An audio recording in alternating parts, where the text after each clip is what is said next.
How's it going, everyone? Welcome back to the Next Goal Wins TV. Coach Javi here, and I got a couple big announcements before we get this video started. The first one is we finally reached 1,000 subscribers. So huge shout out to all of those that have subscribed after watching the videos. And if you're new here, please make sure to go ahead and subscribe. Join us because anytime there's a big match, you want a tactical analysis, breakdown, thoughts, pre-game previews, all sorts of stuff around the beautiful game. It's all right here on this channel. The second is that I'm going to have to start getting creative with my tactical breakdowns because this is like the third time in a row that we've gotten a copyright strike for using the game footage, and I've tried to manipulate it and change it and color it and all sorts of stuff, but I can't seem to get away from these people, man. So we're gonna have to figure it out. Coach Javi's gonna keep trying because this is all just for an educational purpose, but I just wanted to let you guys know so you don't hate me if I have to switch around the tactical breakdowns a little bit. All right, let's get into this video, specifically the second leg of the round of 32 Champions League match between Real Madrid and Manchester City, back to the Santiago Bernabeu tomorrow, and this is why I absolutely love the new format. You're getting some big matchups before we even get into the round of 16, whereas before everybody kind of already knew what was going to go on in the group stages. Now there's just a lot more to look forward to earlier on in the Champions League. So very excited for this one. As usual, for those that have seen these types of videos, we give you an opportunity to guess the score, and if you guess the score correctly, you get a couple of prizes. So the prizes that you can win are some Next Goal Wins TV stickers,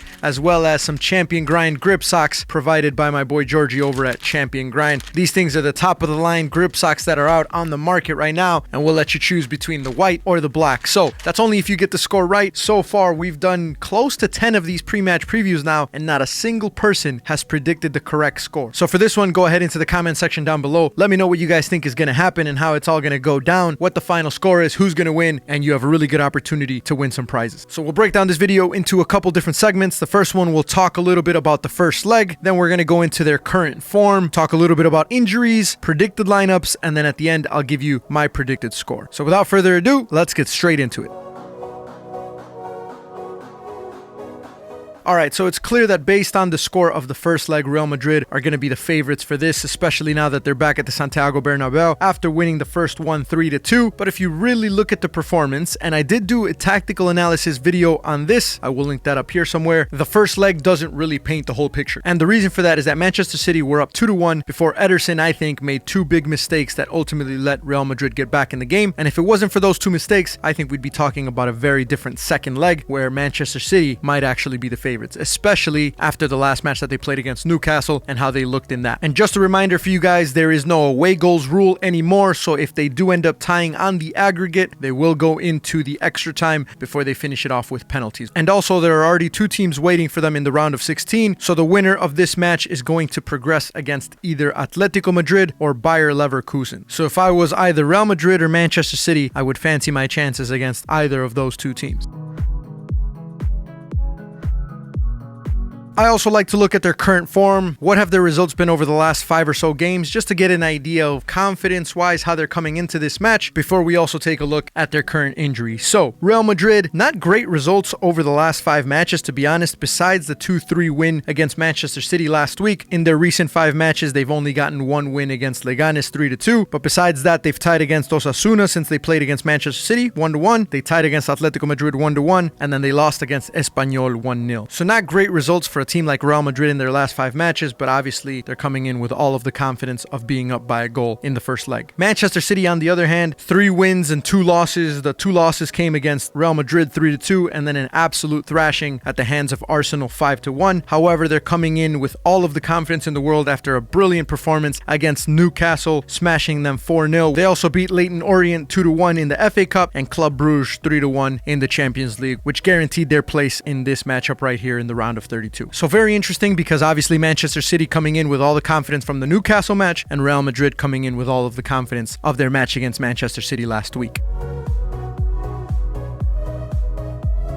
And now we get into injuries. Injuries is typically a big one because at this point of the season, you have a lot of players who are already out with long-term injuries, plus the ones that you pick up with little knocks here and there. However, both teams, for the most part, have a majority of their best players. Real Madrid, the only players that they have missing are Dani Carvajal and Eder Militao, which they've been missing for quite some time, so they've already had the time to be able to adjust. Manchester City are without Jack Grealish and Manuel Akanji, who both went down in the Real Madrid match, if I'm not mistaken. Jack Grealish, right after the first goal, only only after like 40 minutes of the game. Manuel Akanji a little bit later in the game. However, those are going to be two big losses for Manchester City in my opinion. They've obviously had Rodri out for quite some time now. He's out until close to the end of the season, although they did register him for the Champions League playoffs. If they were to make it far enough, he might actually be back in time. And Oscar Bob, who should be back at any moment now, he might even be available for this match, although I doubt that Pep Guardiola uses him. So as far as the injuries go, absolutely no real excuses for either team besides Rodri, obviously for Manchester City, who's been a huge part in their success over the last couple of years. However, like I said, they've had more than enough time to adjust without him, and I think the fact that they have Nico Gonzalez now, as Pep said, is like a mini Rodri. I think that's something that's very positive for Pep and Manchester City.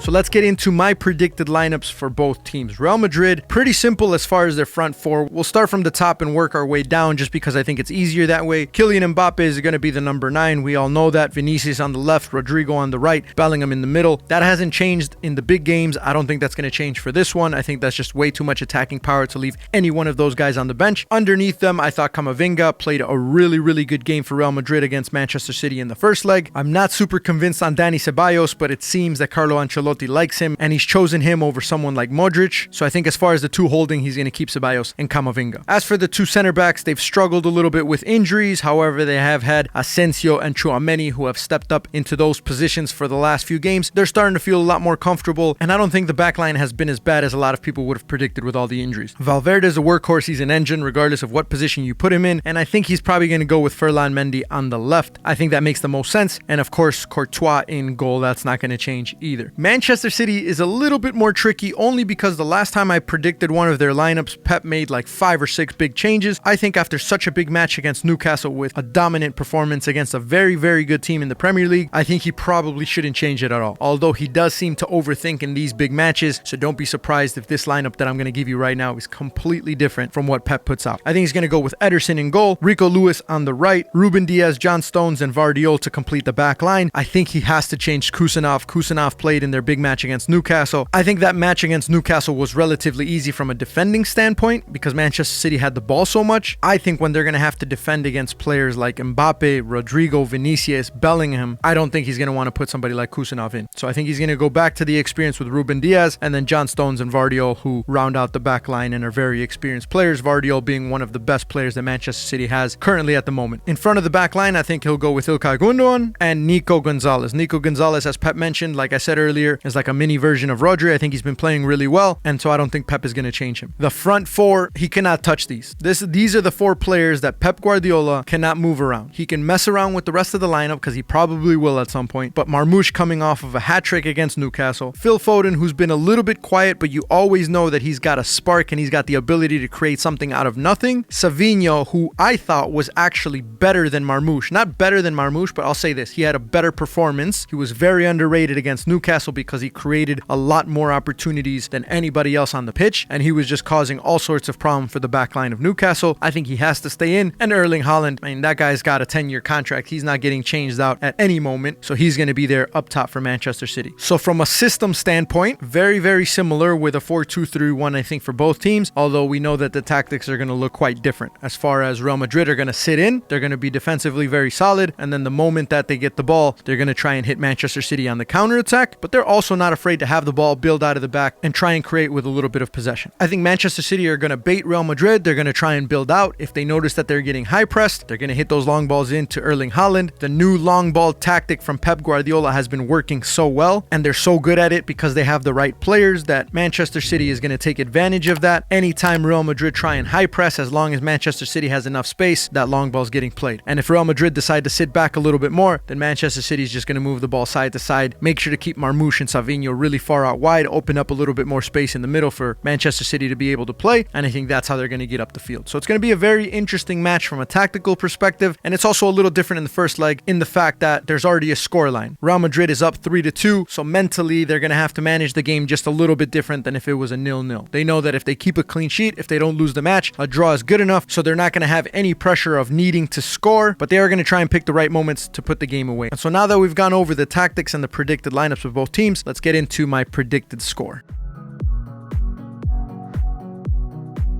I do think it's going to be close to impossible for Manchester City to turn this around, especially being at the Bernabeu. I'm going to go ahead and say that Real Madrid are going to win 2-1 with a 5-3 aggregate overall. I think it's going to be one of those games that Manchester City might score the first goal to tie it up, but at any point Real Madrid get one really good opportunity and they either score first or they score to tie, and the game really is out of reach from there. Manchester City are going to have to push from the very first minute, and the more and more that they push, really the more danger and the more risk that they're taking because of how good Real Madrid are at the counterattack. Especially as the game gets stretched out, as players start getting tired, you can only keep Real Madrid from scoring for so long, especially when you have those front four. I even have a slight feeling that Real Madrid are going to lock this game up and pretty much finish it before the first half is over. I think they might even go up 1 or 2-0. Who knows? It could go a lot of different ways, but I am going to stick with Real Madrid 2-1 and 5-3 on the aggregate. When you look at all of the factors, the fact that this is Champions League, which is Real Madrid's bread and butter as far as competitions, and they're playing at home, I see Manchester City with a very